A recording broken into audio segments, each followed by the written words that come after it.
With over 20 years in the audit game, I've come across fraud in many ways, either as the auditor of the entity or following in behind some other auditors or sort of secondhand from what they've described from clients they've had. And they're all different in terms of their nature and scale and the way they happened. And as auditors, we're not fraud investigators. And so, you don't want to go over the top with that in terms of assuming everyone you walk and meet is a fraudster. So you have to keep that in balance. But we think, what's the typical fraudster look like? Well, that's a very hard question to answer because it can be anyone, anywhere, anyhow, anytime, basically. There'll be some stats that say, here's your more prevalent demographic, but really you can't discount anyone in the organisation. So that's the first thing.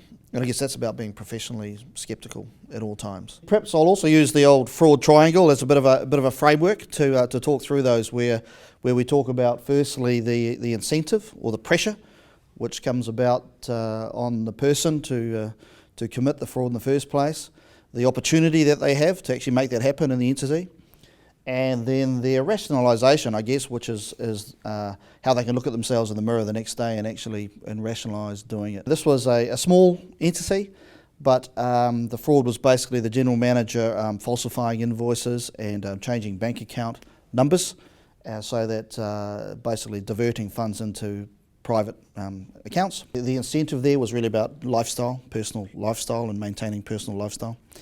And the opportunity was he's in a position of trust, entirely credible, capable person, able to speak to the board very convincingly. And the rationalisation, I think, was really just probably feeling, just getting what he was worth, that actually was due. So there was a rationalisation there, I think, in terms of how it was okay.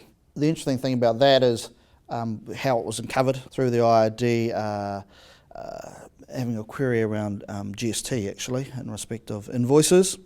And through that, it became evident that the invoice was actually not genuine as well. So it started from a GST angle, actually, and then from there, the next minute it starts unravelling.